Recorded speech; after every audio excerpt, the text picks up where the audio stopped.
like it was helping her somehow. So I don't find it coincidental that at the same time that I'm going through this process, we're building self.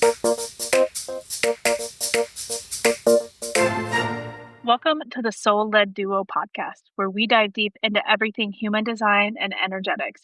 You'll find this podcast tailored especially for you if you are independent, spiritually aware, free spirit, excited to learn, grow, and experiment your way to your best life possible. Our empathetic, conversation driven style is here to help you tackle life's big problems, make them more fun, and have you feeling like you have a couple awkward best friends that just get you. Join us for each episode to decode your human design chart, talk lifestyle, parenting, relationships, and well, how to be more unapologetically you.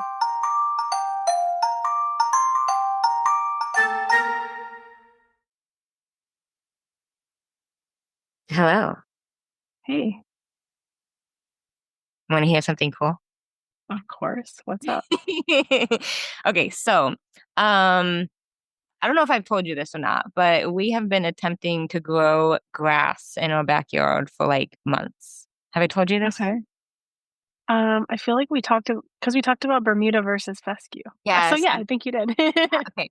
So originally, what I did was I went out there. It's like just like a dirt lot. It used to be grass, but there's no grass left.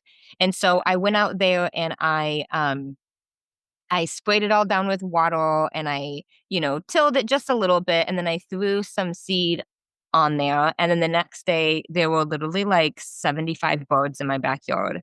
And I'm pretty sure they just like feasted on a buffet of seeds. And so They're like Thanksgiving. it was Woo! insane. And then I kept watering it, but like a week later, there wasn't even one little sprout. And so I was like, okay, maybe the birds like ate all the seeds. So I was like, okay, round two. So again, I spray the water, I rough or like loosen up the dirt a little bit, and I plant the seeds again, watering like crazy, and nothing, not a single sprout. And I'm like, what the heck is going on? So then I realized that maybe we need to like prepare the ground a little bit more. Even though the bag was like, this will grow in the harshest of conditions, I was like, maybe we're just not doing enough.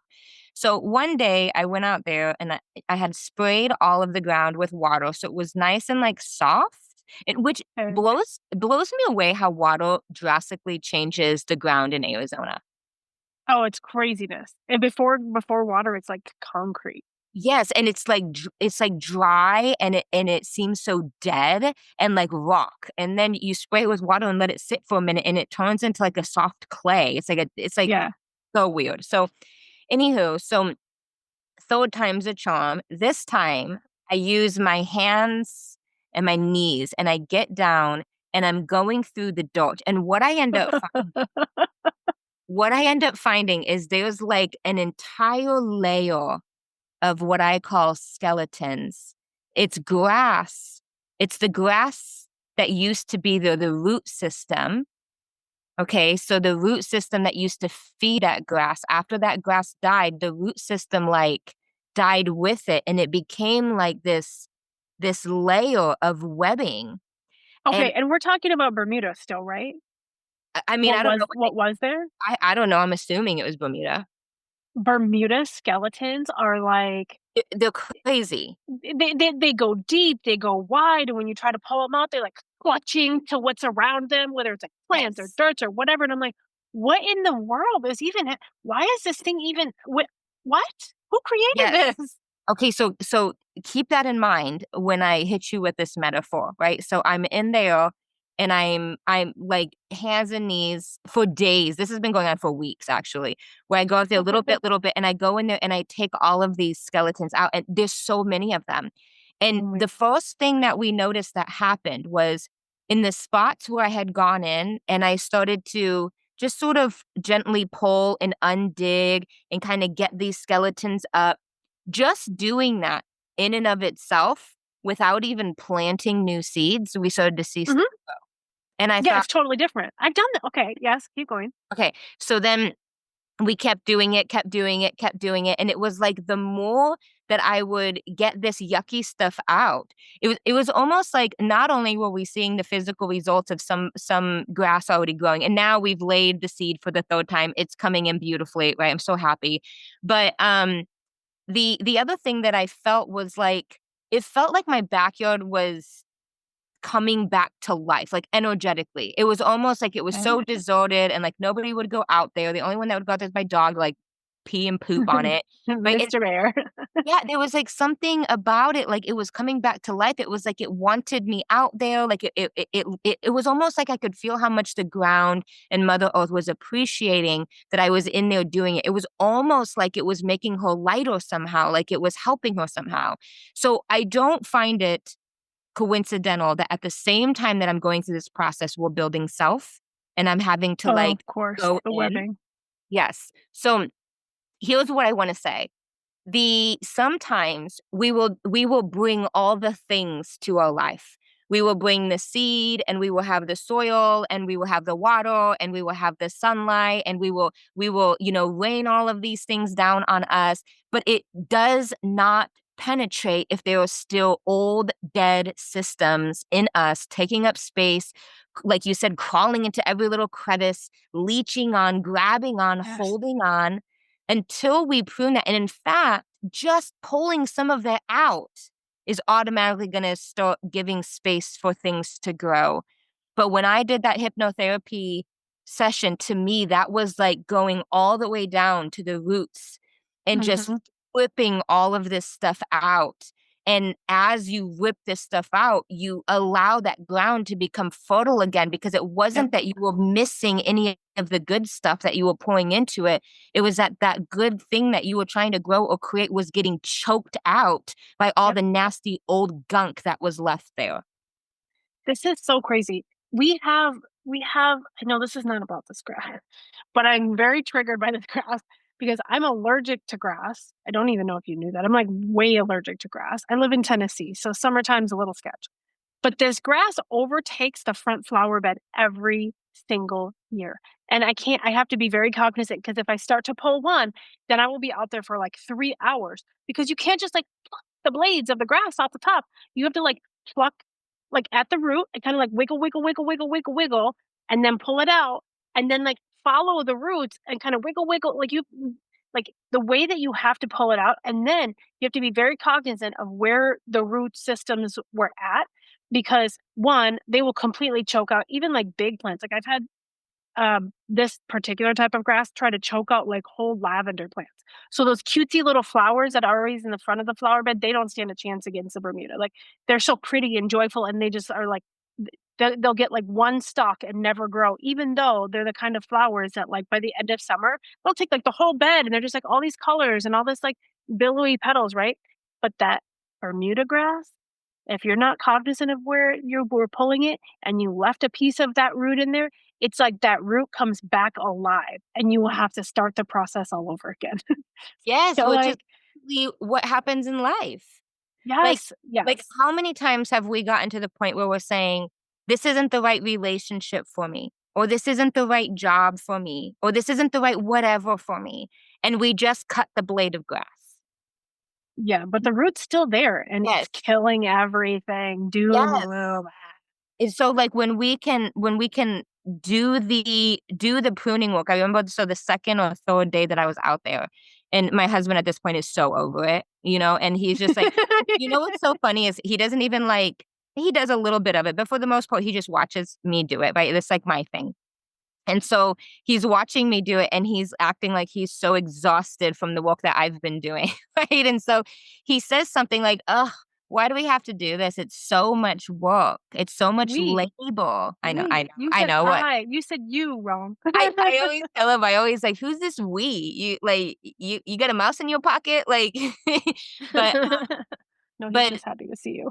I know exactly. That's another podcast. That's But so it was just he was like, this is so labor intensive," is I think the word that he said is this is so labor It is. intensive.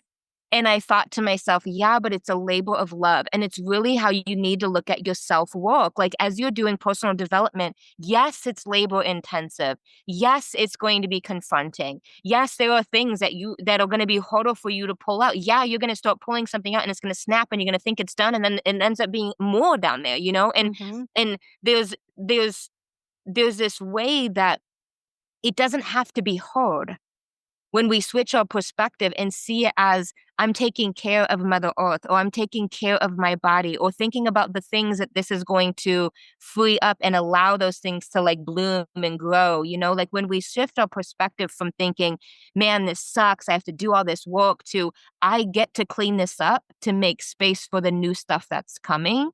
It was Yeah. just such an aha moment that I had because I was so focused on how pretty the blades in my life were looking and that I wasn't really focusing on the areas of my life that were struggling to grow and really taking the time to figure out what is trapped in this soil that is keeping the beautiful things that I want to grow from sprouting. And once that happened, simultaneously as I'm working on the grass, it's very interesting how not only is the grass now blooming in the backyard, but I'm having things grow in my life Mhm. exponentially so quickly. It's like every single morning I go out and I look at the grass, I'm like, "Oh, more sprouted." I don't even understand because it would be like nothing, and then the next morning there's like a little bush, and I'm like, "Where did that bush come from?" You know, and so it's like now I see that happening in my life, which is every day I'm waking up and there's another little thing and there's another little thing, and all I had to do was make sure that I went in there and removed that old root system so it stopped choking out the things that I had already laid the foundation to grow. You know what's interesting is that this whole thing started with softening. With what? With softening, Yes. like, Yeah. you had to like, if you wouldn't have softened the ground, it wouldn't have even shown what was choking it out. And Yes. I feel like that is so relevant to everything that we've built in self. Some of our other signature programs, like, the moment that you start to soften, things will appear that you maybe you knew they were there, but I think a lot of times you don't even realize that they're there. And then all of a Mhm. sudden you soften and there's like you can see Yeah, what needs to exactly. be removed. And I don't think it's a coincidence that the way that I softened was with water because what really softened me for that session to land was the release of emotion through tears. Like really just Mm, allowing those tears to like flow.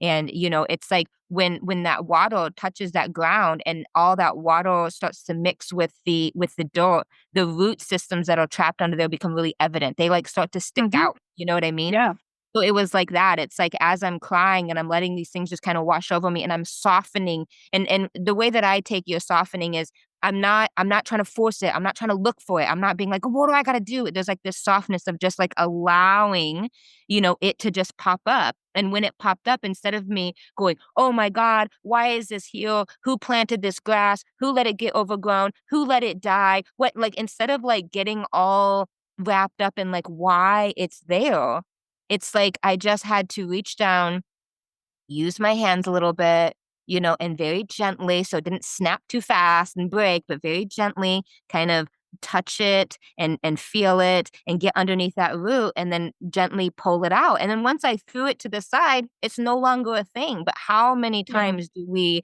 look at that root and really like mull over why it's there instead of just like, hey girlfriend, if this isn't serving you, let's pick it and throw it.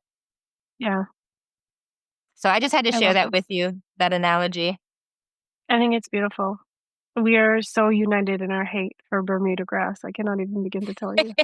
I feel And like I even have, like, unspoken trauma. I can't when I have cleared my flower bed of Bermuda grass, and I have to do it multiple times in the summer because it's so crazy here, by the end, like, for days, my hands are, like, on fire, and it's almost like they leave lacerations on my hands from where I've ripped Mhm. them from their little freaking graves in the dirt.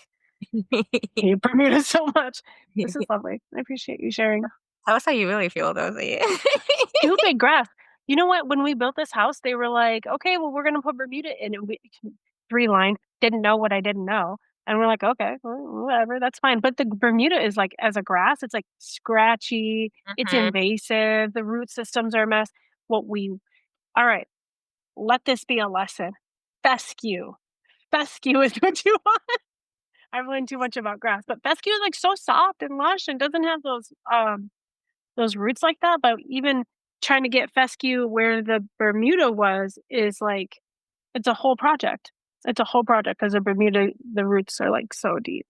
Yep. Anyway, So, yeah, I mean, for those people who are listening, maybe you can contemplate what roots are still in me that are no longer serving me. What has died and fallen away? Have I taken the time to truly let go and clear out that stuff? Have I made way for all these new beautiful things that I want to, that I want to nourish and I want to grow? And if you're finding yourself in a situation where you've been putting in the water and doing the work and, it's getting the sunlight, you're putting in the nutrients, you're doing all the things, but it's just not producing over and over and over again. It seems like the birds just keep plucking up all of this stuff that you're doing. Like, maybe that's an opportunity for you to really become aware of what's going on inside of there that's choking all of this stuff.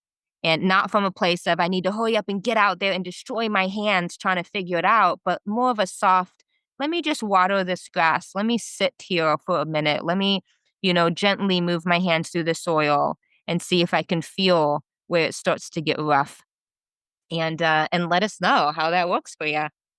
let this also be a lesson. When you get very hateful and try to pull the roots of the Bermuda up too fast, they break and you will have to go back and do the work again. Do the work once. Be gentle. Get to the bottom of it. Gentle works so much better. I've heard this quote said over and over and over again, and it says, "Slow is fast, slow is fast." And sometimes when we're trying so hard at something, we don't realize that it's the brute strength that we're throwing towards this thing is actually more destructive than helpful. Yeah. Okay. That's the lesson of the day. Love you. Mean it. Bye. We hope today's show resonated with you. If you want to be the first to hear about our upcoming shows, make sure you follow the Soul Led Duo podcast on YouTube and wherever you catch your podcasts.